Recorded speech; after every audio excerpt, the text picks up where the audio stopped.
Hi friends, welcome to trendy ராக collections. நம்ம இப்போ என்ன பார்க்க போகிறோன்னா மஷ்ரூம் பிரியாணி பார்க்க போகிறோம். ரொம்ப டேஸ்டியாக இருக்கும். கண்டிப்பாக ட்ரை பண்ணி பாருங்கள். ஜீரக சம்பா ரைஸில் செய்யுங்க, அப்போ தான் அந்த டேஸ்ட்டு கிடைக்கும். நல்லாயிருக்கும். ட்ரை பண்ணி பார்த்துட்டு சொல்லுங்கள். வாங்க மஷ்ரூம் பிரியாணி எப்படி பண்ணுறதுன்னு பார்க்கலாம். ஜீரக சம்பா ரைஸ் 1 கப் எடுத்து ஊற வச்சுருங்க. கொஞ்ச நேரம் ஊறினா போதும். காய்கறி கட் பண்ணி ஊறினா போதும். வாங்க பார்க்கலாம் எப்படி செய்கிறதுன்னு. நான் ஒரு பெரிய ஆனியனும் பெரிய சைஸ் தக்காளியும் எடுத்திருக்கேன். தேவையான அளவு மஷ்ரூம், அதுக்கப்புறம் புதினா, மல்லி இலை எடுத்திருக்கேன். எல்லாமே க்ளீனாக வாஷ் பண்ணிவிட்டு கட் பண்ணி வச்சுருக்கலாம். இஞ்சி பூண்டு பேஸ்ட் எடுத்திருக்கேன். ஜிஞ்சர் மிக்சியில் கொஞ்சமாக மல்லி இலை, புதினா, ஒரு பச்சை மிளகாய் போட்டு அரைச்சிருக்கேன். நம்மளுக்கு எல்லா ஐட்டம் ரெடி ஆயிடுச்சு. வாங்க செய்யலாம். இப்போ ஒரு குக்கர் எடுத்துகிட்டு ஆயில் ஊற்றிக்கலாம். எங்கள் அம்மா கோகனட் ஆயில் ஊற்றுவாங்க. ரொம்ப டேஸ்டியாக இருக்கும். எல்லாருமே அப்புறம் நான் பிரியாணி செஞ்சாலும் டேஸ்டியாக இருக்குதுன்னு கேட்பாங்க. என்ன ரீசன்னா, இந்த கோகனட் ஆயில் தான். இதுதான் சீக்ரெட். ஒன்று கோகனட் ஆயில், அப்படி இல்லாட்டி கடலெண்ணெயும் ரொம்ப டேஸ்டியாக இருக்கும். இதை ட்ரை பண்ணி பாருங்கள். நார்மல் ஆயிலில் ஊற்றுனீங்கன்னா அந்த ஃப்ளேவர் வராது. நானே ஃபஸ்ட்டு கோகனட் ஆயிலா அப்படின்னு கேட்பேன். பட் ஆனால் டேஸ்ட்டை பார்த்துட்டு நான் அதை ஃபாலோ பண்ணுறேன். அதுலேயே அவங்க கொஞ்சம் கீ ஆட் பண்ணுவாங்க. நான் ஊற்றல. ஏன்னா இவருக்கு கீ அவ்வளோ பிடிக்காதுன்னு நான் ஊற்றல. நான் கீ மட்டும் ஸ்கிப் பண்ணிவிட்டு ஆயில் ஊற்றுறேன்.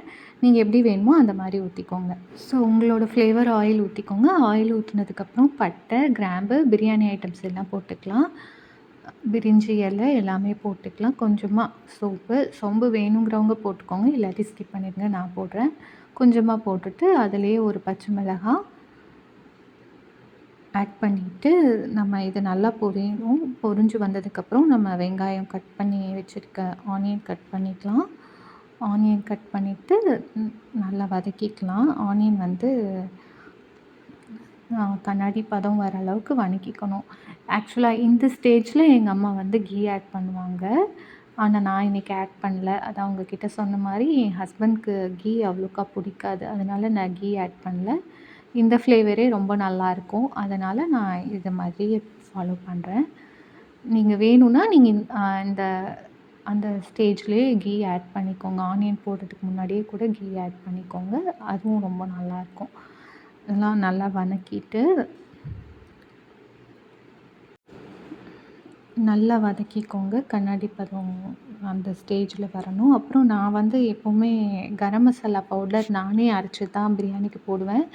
அது ஃப்ரெஷ்ஷாக அரைச்சி வச்சு போட்டோன்னா ரொம்ப நல்லாயிருக்கும். ரொம்ப எக்ஸலண்ட்டாக இருக்கும். அப்படியே ஹோட்டலில் சாப்பிட்ற மாதிரி ஒரு எஃபெக்ட் கொடுக்கும். இப்போது நானே அரைச்சி வச்சுருக்க பவுடர் அது போட்டிருக்கேன். கரம் மசாலா பவுடர். உங்களுக்கு வேணும்னா சொல்லுங்கள். நான் அந்த ரெசிபி எப்படின்னு ஒரு நாள் அப்லோட் பண்ணுறேன். இப்போ அதுவும் எண்ணெயிலேயே நல்லா வதங்குச்சுன்னா அந்த ஃப்ளேவர் நல்லா இறங்கிரும். இப்போ கட் பண்ண தக்காளி போட்டுக்கலாம். தக்காளியும் போட்டுட்டு நல்லா வதக்கிக்கலாம். இந்த ஸ்டேஜில் கொஞ்சமாக உப்பு ஆட் பண்ணிக்கலாம். உப்பு ஆட் பண்ணோன்னா நல்லா வெங்காயமும் தக்காளியும் நல்லா வதங்கிரும். உப்பு ஆட் பண்ணிக்கலாம். உப்பு ஆட் பண்ணிவிட்டு நல்லா வதக்கிக்கோங்க. நீங்களே உப்பு போட்டதுக்கப்புறம் பாருங்கள், அது டிஃப்ரென்ஸ் தெரியும் உங்களுக்கு. உப்பு போட்டதுக்கப்புறம் அதுலேருந்து தக்காளியிலேருந்து தண்ணி வரும். சீக்கிரம் வெந்துடும்.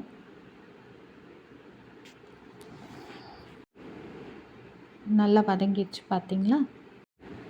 இப்போது நல்லா மிக்ஸ் பண்ணிக்கலாம். நல்லா மிக்ஸ் பண்ணிவிட்டு இஞ்சி பூண்டு பேஸ்ட் போட்டுக்கலாம். நம்ம ஏற்கனவே இஞ்சி பூண்டு பேஸ்ட்டு அரைச்சி வச்சுருக்கோம். அதை ஆட் பண்ணிக்கலாம்.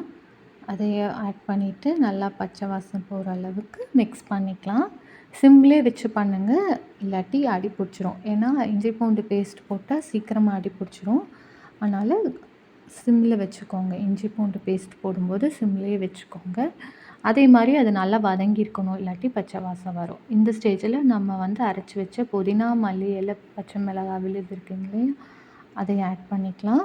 அதையும் ஆட் பண்ணிவிட்டு எல்லாத்தையும் நல்லா மிக்ஸ் பண்ணிக்கலாம். சிம்லேயே வச்சு மிக்ஸ் பண்ணிக்கோங்க. மிக்ஸ் பண்ணிவிட்டு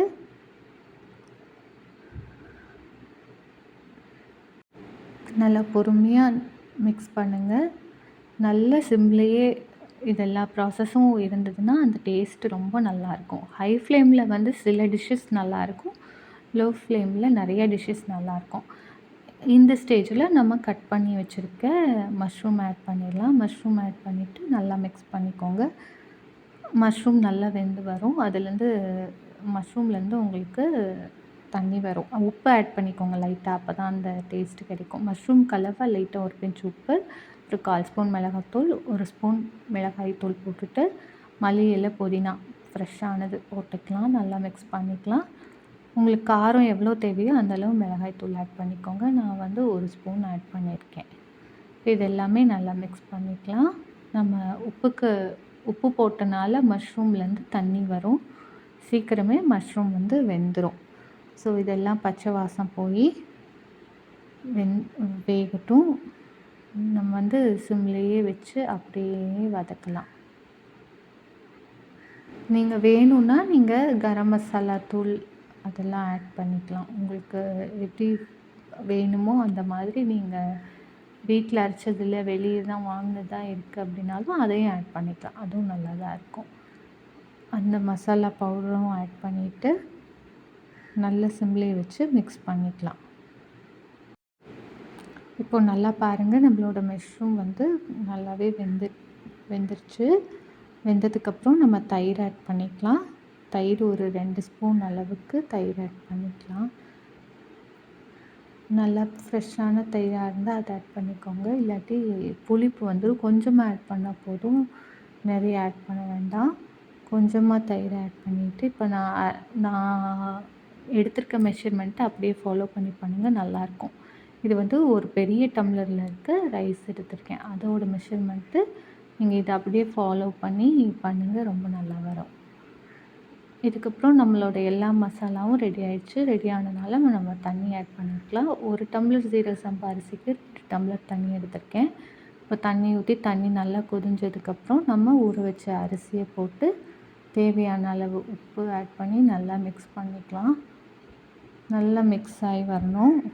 நல்லா மிக்ஸ் ஆகி பச்சை வாசம்லாம் போனதுக்கப்புறம் நம்ம பிரியாணி பச்சை வாசம் போயிடுச்சு. நான் குக்கர் மூடி போட்டு 2 விசில் வச்சு எடுக்க போகிறேன், சிம்லேயே வச்சு.